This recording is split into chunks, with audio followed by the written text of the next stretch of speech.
Hey y'all, I'm Arthur. I'm one of the pastors at Southcrest. Really glad that you're here today. It's Thanksgiving weekend, and man, I hope you had a great Thanksgiving. I hope you got a lot of food to eat, some turkey or ham, or even better, steak would be delicious for Thanksgiving, wouldn't it? But I hope you got some of that, maybe some sweet potatoes, some pecan pie. I mean, I have no idea, but I hope you had a great time eating, watching football, spending time with friends and family. I hope you had a great weekend, and I'm really glad that you're here.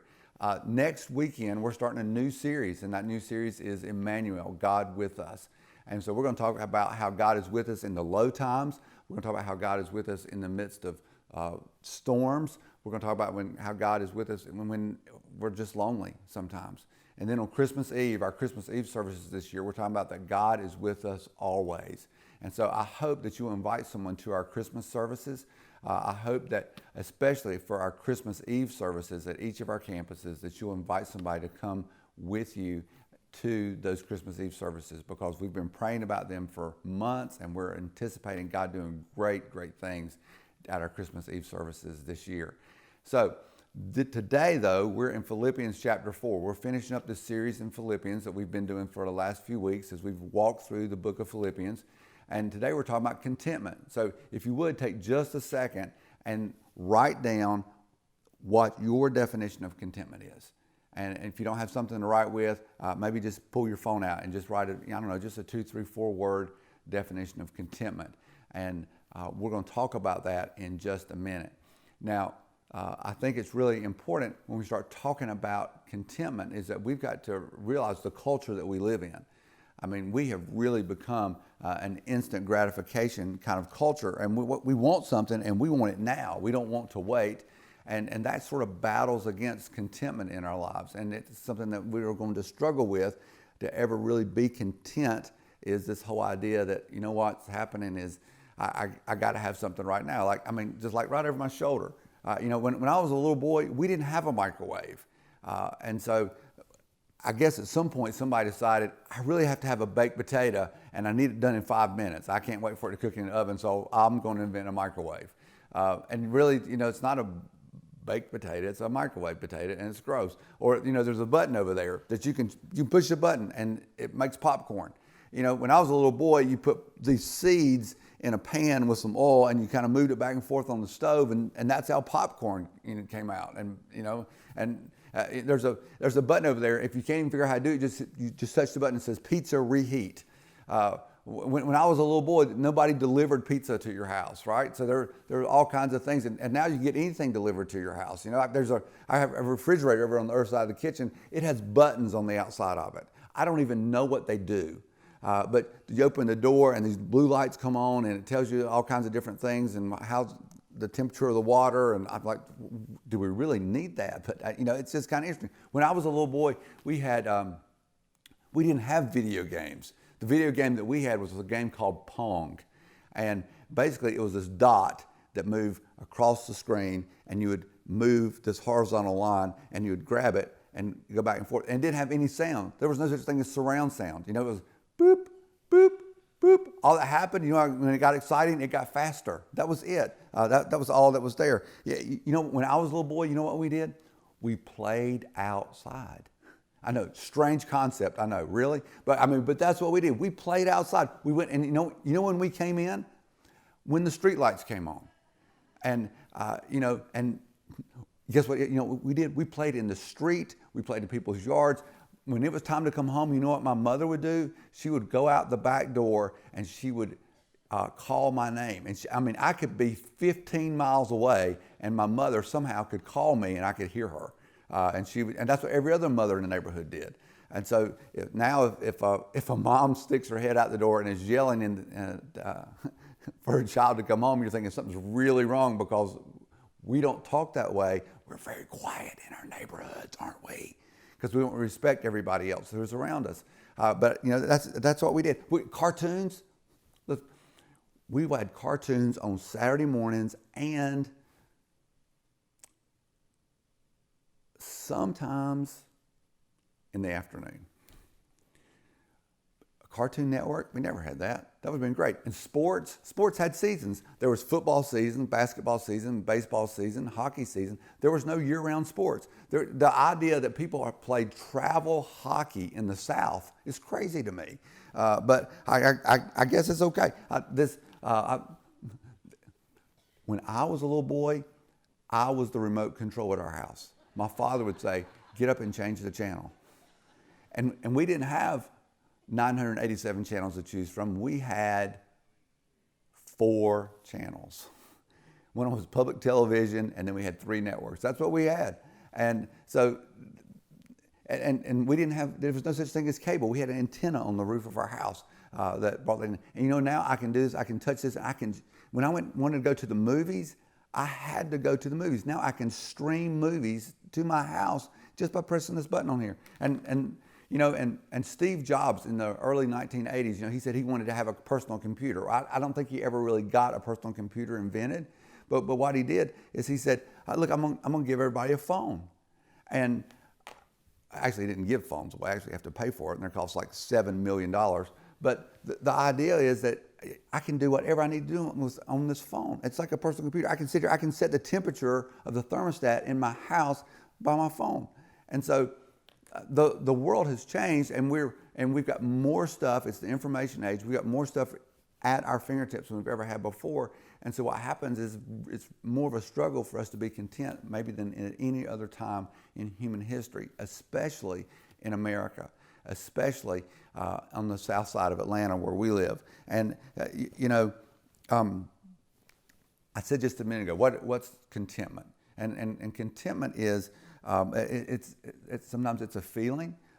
Sometimes we think, well, I can acquire something and I'll have contentment. But the definition of contentment is really pretty elusive. So let's take a shot at this for just a minute, and I'll tell you, I think 3 things that make it so elusive to define what contentment is. The first thing is human nature. And what I mean by that, I mean that I don't know that I need something until I see that you have it.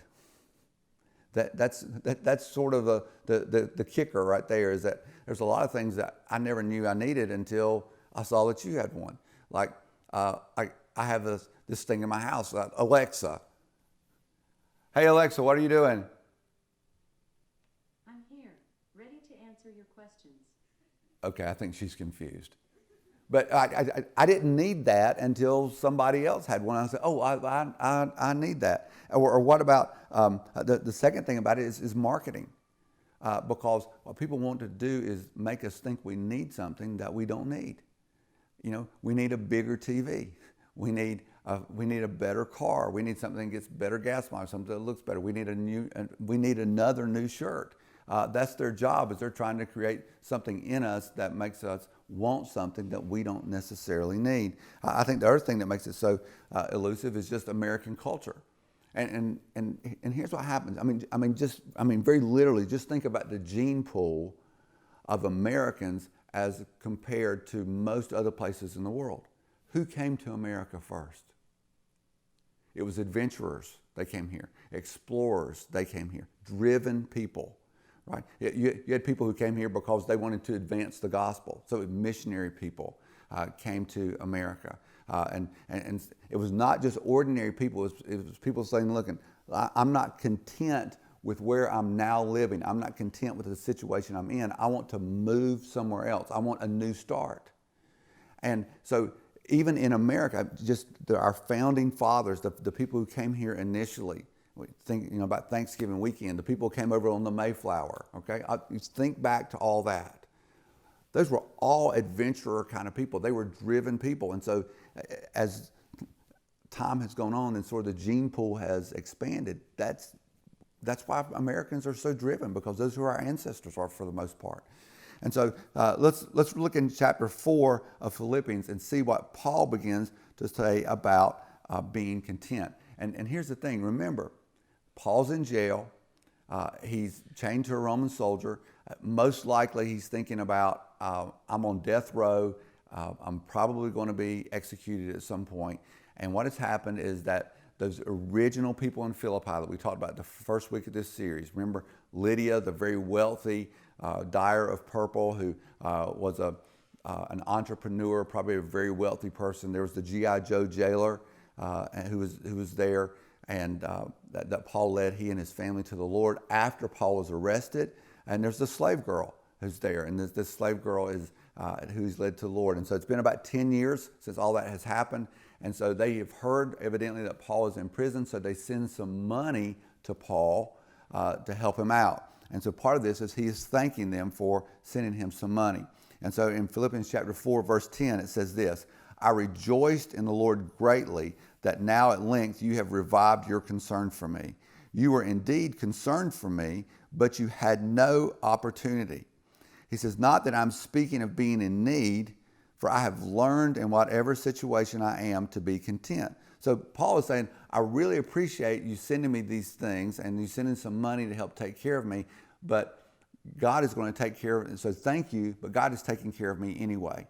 And I thank you for doing what you're supposed to do and coming alongside me.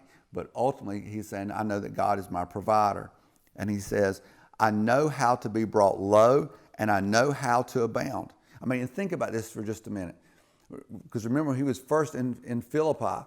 Lydia invites him, most likely invites him to his home, and he stays with Lydia for a while, right? He leaves Lydia's house. He goes out and shares the gospel with a slave girl.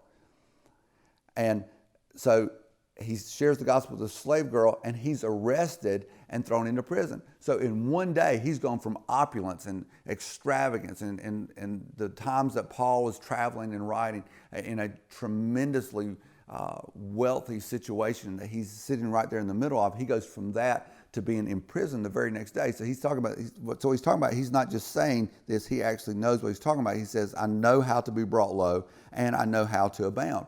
He knows how to live and honor the Lord when things are very, very, very extravagant and nice and incredible. And he knows how to honor the Lord when he's in a prison cell and he's got nothing. He says, in any and every circumstance, I have learned the secret of facing plenty and hunger, abundance and need. Again, he says, look, I understand having a whole lot and having nothing. And I've learned to trust God no matter what's going on and how that happens, because God ultimately takes care of me in all things. And he says, I can do all things through him who strengthens me. Yet it was kind of you to share my trouble. So a couple things real fast. Number one, notice what Paul says. He says that contentment is learned. It's not acquired. You're not born that way. Our human nature is, no, I want something else. I want something else. But contentment is something that is learned. And Paul says that anybody can learn contentment. And if you live in a constant state of being discontent, you're going to find yourself to be in a miserable state. And so Paul says, here's what you can do. You can learn to be content. He says you can learn to be content in whatever situation that you're in. He says in any and every circumstance. So contentment is not determined by your circumstances. Contentment is determined by something else. Contentment is learned. It's not acquired. It's not because I got something. It's because I learned it. Contentment has much more to do with what I think than with what I have. And it's completely independent of circumstances. And in verse 13, which is, and you see this on a lot of Jesus junk. You know what I'm talking about? Coffee cups, T-shirts, bumper stickers, all that kind of stuff. You'll see this verse. I can do all things through Christ who strengthens me. And here's the thing, is I have seen this verse taken out of context so many times. You know, there used to be T-shirts, and there'd be a T-shirt of some guy swinging a bat, and it says, I can do all things through Christ who strengthens me. Well, in other words, what you're trying to say is that you can be a Major League Baseball player, because you can do all things through Christ who strengthens you. No, you can't. That's not what I'm talking about. Look, what are you going to tell the kid who strikes out 4 times in one game and is never going to be a good baseball player? You can do all things through Christ Jesus. No, it doesn't work that way. That's not what this verse means. Or listen, you can sit there and go, listen, maybe you're 5 feet, 2 inches tall, and you can jump about 4 inches. And you say, well, I want to dunk a basketball. I can do all things through Christ who strengthens me. I'm going to dunk a basketball. No, you can't. Not going to happen. There are some things that you can't do, and that's not what that verse is talking about. But what that verse is talking about is contentment, not success. I can do all things through Christ who strengthens me. I can do all things through him who strengthens me. That's what that's talking about. It's that if you give it over to Jesus, he will give you what you need to make it. But Paul talks about the secret. He says, I've learned the secret of facing plenty and hunger, abundance and need. And so let's take a look this morning at what it means to learn the secret of being content. The secret to being biblically content is one thing. It starts with a relationship with Jesus. That's it. It's that simple. And then it's allowing him to transform your mind and renew your mind on a daily basis. But I think in order to understand what contentment is, and honestly, contentment is this. It's just the ability to cope with anything, no matter what comes, no matter the circumstance, right? But how often does our circumstance change the way we are content? How often do we allow our circumstance to change the way we feel? It's kind of like yesterday. A lot of you are content, including Georgia Bulldog fans, because Auburn won. How would you feel if they hadn't? That's a real question. Serious. I dealt with it last night on the way to dinner. I was like, my wife's like, what are you thinking about? Auburn losing. I mean, seriously, for me, that's what it is. And then I listed off about 15 billion other things. And she goes, why are you preaching on contentment? Great question. Ask Arthur. I struggle with it. I battle with it. But I think sometimes what we have to do is to understand what contentment is. We have to understand what it's not. And so we're going to look at some of those things today, along with some contentment killers, some things that come in and squelch our contentment. But first, let's pray. And let's just go to Jesus and let's talk to him for just a minute, and then let's begin. Father God, you were good. You were awesome. God, I thank you for today. I thank you for who you are, how amazing you are. Thank you for what you're doing in my life and in the life of this church. Father, I pray that you would just speak. I pray that we would lay down any inhibitions, lay down anything that's keeping us from hearing your word today. Any distraction, I pray that you would just come in like a mighty rushing wind. God, you were good in your name. Amen. You know, like we said, like Arthur said earlier, when we started talking about it, it's kind of interesting as we started talking about contentment. I really did give him a hard time. I was like, why? This is not what I want to preach on. And usually that's what I get to preach on. But I'm pretty transparent. Sometimes that bothers some of you because it's like, whoa, you're a pastor. But I am who I am, so it's good. But here's the thing. One of the things that's starting to help me about contentment is to understand what it's not. To understand, sometimes we've been told some things, and here's what it's not. First, it's not this. It's not, the contentment thing, it's not settling for less. Okay? It's not saying when you get into that situation and it's driven you to just be, oh my goodness, what is going on? That's not contentment. Right? It's not just saying, oh, sunshine, rainbows, and parades. Hey, it's good. Wife's in the hospital. Woo! Kid flunked his test, flunked out of school. Yay! It's not necessarily contentment. I mean, Jesus even shows us that in Mark. Jesus is going to the Garden of Gethsemane, and it says in Mark 14:32, it says, and they went to a place called Gethsemane, and he said to his disciples, sit here while I pray. And he took with him Peter and James and John and began to be greatly distressed and troubled. You see, life is going to throw at you certain situations. It's going to throw at you challenges. That doesn't mean you just have to skip along. It's good. No. In fact, these words in Greek, actually, it really shows the humanity of Jesus. The words distressed and troubled together describe this extremely acute emotion, fear, uncertainty, and anxiety. That's Jesus. He's showing us, hey, I too felt this.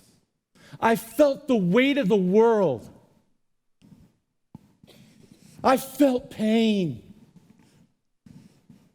But how does Jesus handle it? How's he handle it? He gets down on his knees and he prays to the creator of all things. And he says, God, give me strength. I don't want to go through this right now. This is not what I want to do. But if it's your will, here we go. Here we go. You see, it's not settling. It's not saying, here we go. It's all good. Yay. No. It's being very real and authentic and having that relationship with the Father where you can say, hey, come on. I'm here. I'll do whatever. But help me out. It's not settling for less. Number 2, it's not a lack of drive or desire to succeed. I love 1 Chronicles 4, the prayer of Jabez. It says, Jabez was more honorable than his brothers, and his mother called his name Jabez, saying, because I bore him in pain. How would you like to have a name that meant pain? It's kind of like having the name Cameron, crooked nose. I'm kind of wondering what my mom did. Like, why? Why? But I'm sure Jabez was like, you named me pain? But here he is. He's saying, he goes on to say this, Jabez called upon the God of Israel, saying, on that you would bless me and enlarge my border, and that your hand might be with me, and that you would keep me from harm so that I might not bring pain. And God granted what he asked. Woo! I like that. Ask big, but accept whatever. We can ask big things. We should ask big things. We believe in a big God. We should ask big things, but accept whatever. Pray that God Abrahams you, but accept when he Jobs you. We want to pray that he Abrahams us. That's my prayer for this church. That's my prayer for all of you. Hey, enlarge their territory. But help them accept when he Jobs them. Accept when you Job me.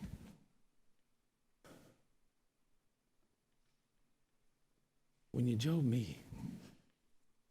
It doesn't mean we just,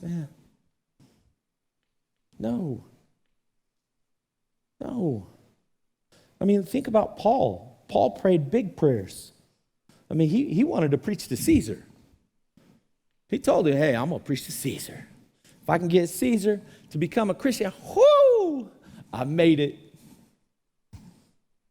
But is that what happens to Paul? Okay, is that what happens to Paul? No. There we go. We've been studying this for 8 weeks. No, he gets thrown in prison. Right? Put in chains. But what does Paul do in prison? He writes most of the New Testament. Therefore, creating a major impact that would last for generations, and we still feel it now. You see, sometimes your Job situation can have far greater impact than you could ever imagine. Sometimes our Job situation can change the world. Are we willing to accept it? Are we willing to accept it? Ask big, but accept whatever. Spiritual maturity is not afraid to ask, but it's just willing to accept whatever. Sometimes he enlarges our borders. Sometimes he shrinks them. Are you willing to accept whatever he gives you, no matter what?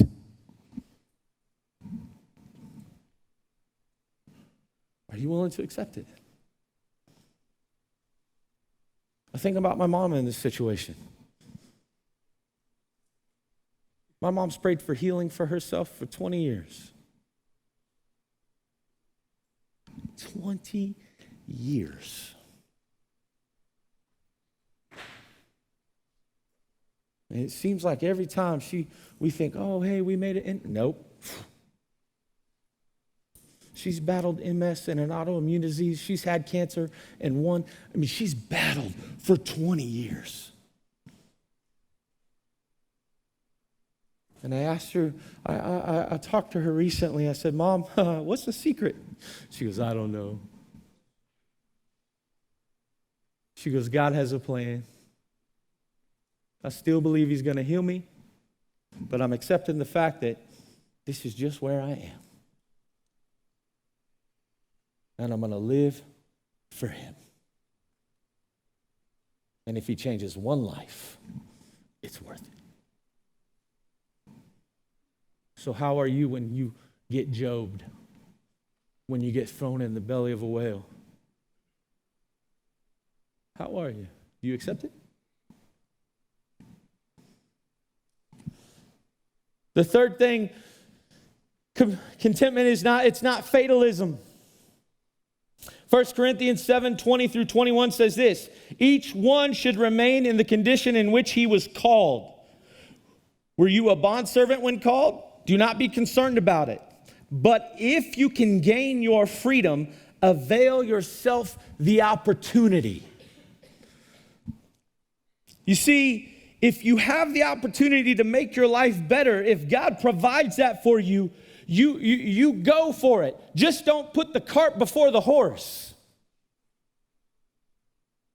Just don't put the cart before the horse.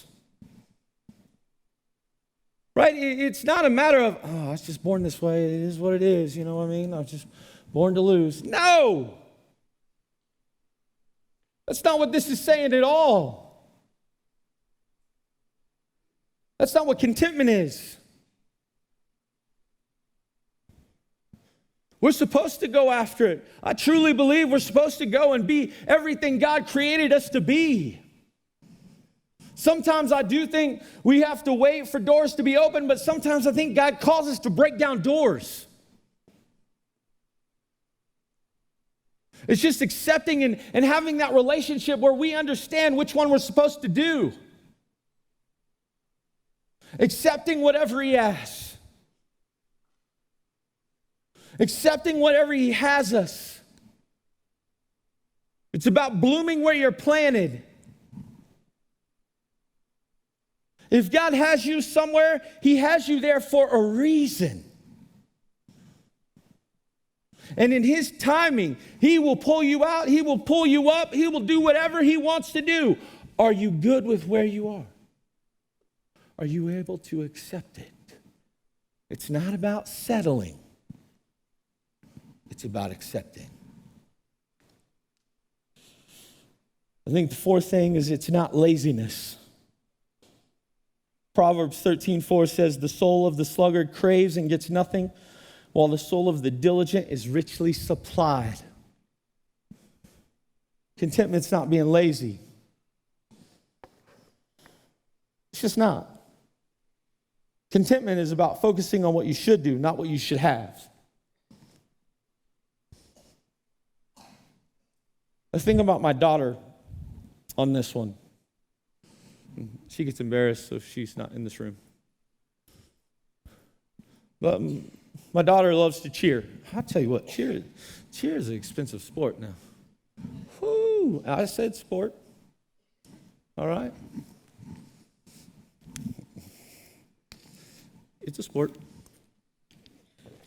It's expensive though. But that's not even the point. Sorry, ADHD. All right. Here's the thing. My daughter, for a long time, she started cheering when she was like 5, 6 years old. And then because of some just health stuff, she had to take a break for about 2 years.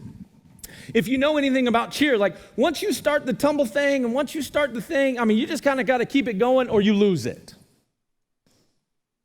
My daughter just didn't accept that. She came to us about a year and a half ago and said, hey, I want to cheer again. I'm like, oh, the pocketbook. But I'm like, hey, it's good. My wife's like, no, come on. This is what she wants to do. My wife's the voice. She's like the good voice over here. The other one you don't want to know about. But it's like, and she's like, hey, we're going to let her do this, and she really wants it. I'm like, okay, fine. But you have to have your back tucked in a year. Because if you don't, you're just not going to be able to move on. Yeah, I'm that dad. It's good. And she's like, fine, I'll do it. I was like, all right. For a year and a half, she has been working. Yes, I gave her a year and a half. I extended it. Because she was just working. She was working at it. She wasn't lazy. She went to the gym. She focused. She's like, Dad, I know I can do this. I'm not afraid. I know I can do this. God's designed me for this. God's designed me for this. I'm like, all right, hey, great. Good, I'm glad you believe in yourself. Keep going. She just kept after it. She got her back handspring. And I was like, all right, hey, good job, baby girl. I'm so proud. If she would have ended at that, I'm telling you, for how hard she worked, she was not lazy. She said, Dad, I can get it. Just give me a little bit more long. One more year, Dad. She goes, I'll get it. I'll get it. I was like, all right. Man, 2 weeks ago, she comes in from a practice. And she comes in, she swings that door open, and she goes, Dad, I got it! And she's jumping up and down. I start jumping up and down. My wife almost tumbles down the stairs because she's like, oh my gosh! It's not being lazy. My daughter easily could have just said, you know what, it's just not for me. I've tried and I've tried and I've tried. You're like, but what's contentment? Well, here's contentment. Contentment is just accepting. It's not settling. She didn't settle. She didn't settle. She truly believed she served a big God. And that she was designed for that. And now she's just doing it. And my daughter has a relationship with Jesus like none other. She talks to Jesus. I mean, I'm just telling you, where's your relationship at? Where's your relationship? You see, sometimes I think we want to be content, and we start to say, okay, Cameron, great, we get it. Those are, we know what contentment is not. Well, here's the thing. A lot of times we start to think we figure it out, right? We learn contentment. But as we learn contentment along the way, we have to realize a couple things. There's these things called contentment killers. And these contentment killers try to come in and steal your joy. They steal your love. They steal your passion. And it's like, oh, I guess, no, I'm just done. I know other there, they do it, but I can't. No. We've got to watch out for these contentment killers.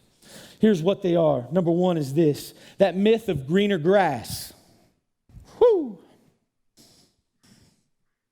Bloom where you're planted. When God moves you, he will move you. But until he moves you, stay right where you are and do everything you can for what he's asked you to do. I see too many marriages, too many families, too many things broken up because of greener grass.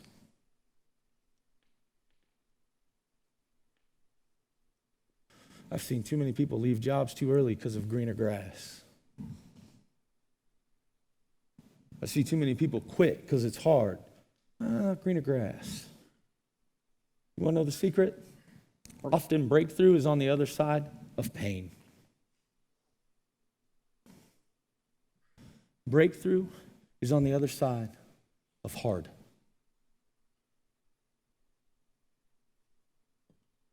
Stay away from the greener grass.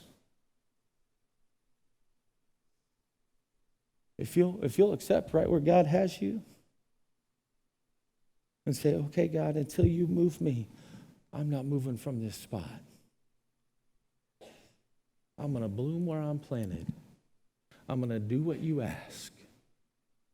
But when he says go, you better go. When he says move, move. But you have to have that relationship, right? What did Jesus do when things got hard? He prayed. Stay away from the myth of greener grass. Number 2 is here's one. This is a fun one. Comparison and greed. Comparison and greed. Comparison is the thief of joy. Greed is its cousin. I love what John 21:18 says. It says this. It says, "Truly, truly, I say to you, when you were young, you used to dress yourself and walk wherever you wanted. But when you are old, you will stretch out your hands, and another will dress you and carry you where you do not want to go." Oh, I pray that's not my kids that do that to me. Then he said to show by what kind of death he was to glorify God. And after saying this, he said to him, "Follow me." Peter turned and saw the disciple whom Jesus loved following them. The one who had asked had leaned back against him during the supper and said, "Lord, who is it that's going to betray you?" When Peter saw him, he said to Jesus, "Lord, what about this man?" And Jesus said to him, "If it is my will that he remain until I come, what is that to you? You follow me." You see, Peter and John were arguing about who was best. My kids do that a lot. "Dad, who's your favorite?" Each time one of them asks, I tell them. But everybody knows it's Briggs. I'm just kidding. But I mean, that's like us. We ask that. Who's your favorite? We like to compare too. We just do it differently. We do it through social media. You want to quit the comparison game? Stop focusing on your attention on social media. It's hard. I had to do it. I had to lay down social media for a while because it had just gotten too much. I compared myself to other guys, other friends my age, other guys that had things. In all honesty, it was just my wife was tired of me always coming home and saying, "I want more. I want more. I want that. I want to do that. I want to go there." I remember the conversation, I've even talked about it in here. My wife was like, "Isn't this life good enough?"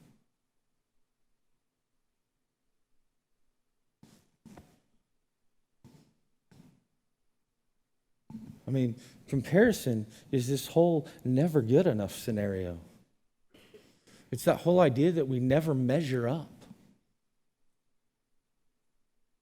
It's this whole idea that we have to prove ourselves. Here's the thing.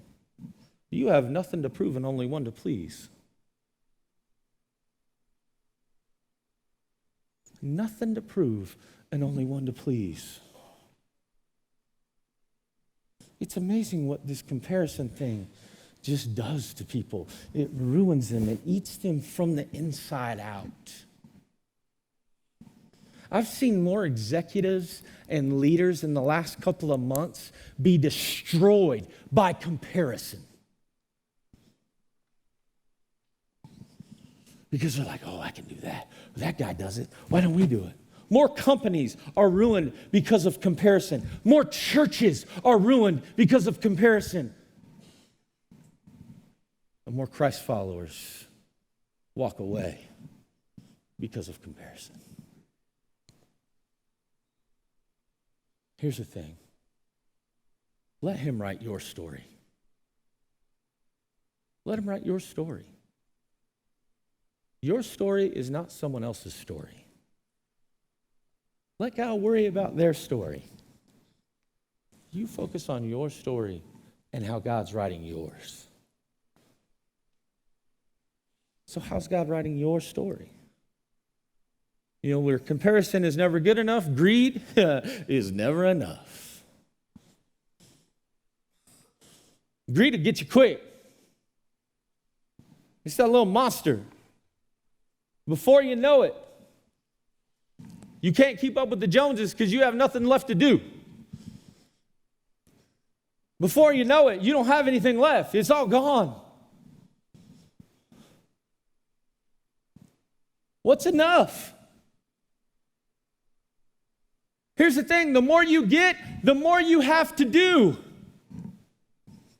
The more you get, the more responsibility you have. Too many times we try and push and we try and say, Jesus, get out the way. I've got this. And we get things too quick and then we don't know how to handle them. And it ruins us. Watch out for greed. Watch out for comparison. Third is this, unrealistic goals and dreams. Proverbs 13:12. Hope deferred makes the heart sick, but desire fulfilled is a tree of life. If you know me at all, you know that's one I have to watch out for a lot. I have big, hairy, audacious, incredible dreams. One of them is to own the Denver Broncos. Right now, I think I could buy them on the cheap. But that's not very realistic. But oftentimes, when we go over those unrealistic dreams, when we're going after them, guess what? We're like, oh man, I didn't reach it again. Duh. You gave yourself one day to make $1 million. Are you kidding? Oh, I did this. Oh, I didn't get on TV. No. Yes, it's great to have dreams. I think we should have big dreams. Absolutely. But go after smart goals. Simple, measurable, achievable, realistic, timely. Those add up. You'll be able to look back and go, wow, God, you accomplished a lot. Smart. It's not all at once. It's one at a time. One day at a time. 1 hour at a time. 1 minute at a time. Be smart. The fourth is this, poison people and things. I think a lot of us have people or things that do that to you, that it poisons us. Whether they say you're great and you need more, or whether they say, you're just not good enough. Or things that poison us. We have to watch out for it. 1 Timothy 6:9 says this, but those who desire to be rich fall into temptation, into a snare, into many seamless and harmful desires that plunge people into ruin and destruction. For the love of money is a root of all kinds of evils. It is through this craving that some have wandered away from the faith and pierced themselves with many pangs. But as for you, O man of God, flee from these things. Pursue righteousness, godliness, faith, love, steadfastness, and gentleness. So what are you pursuing? What are we pursuing? If we call ourselves followers of Christ, what are we pursuing? Are we content, or are we always wanting more?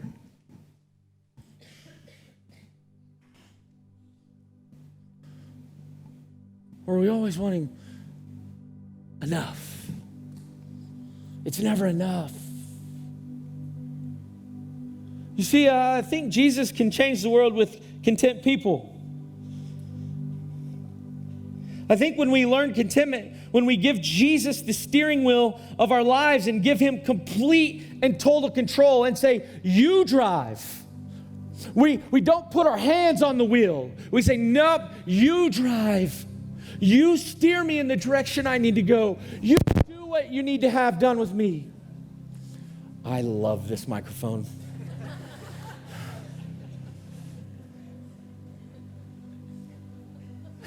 I'm so not content right now. Oh, dear Lord Jesus, help me. Distractions, isn't it great? we let him drive. It's not about settling. It's about accepting. You see, I truly believe if we would have the faith and have the belief. In Philippians 4:19, it says, and I will supply all your needs according to my riches and glory, according to God's riches and glory. He will supply your needs. Guess what that means? He supplies your needs when you're at rock bottom. He supplies your needs when you're at the very top. Do you really believe that? Do you really believe that he'll supply your needs? Or are you always searching? You see, we said it earlier. We said it in the very beginning, and I said it again. Hey, this whole contentment idea, it starts with giving your life to Jesus and then learning contentment. So what are you learning? What are you pursuing? Let's pray.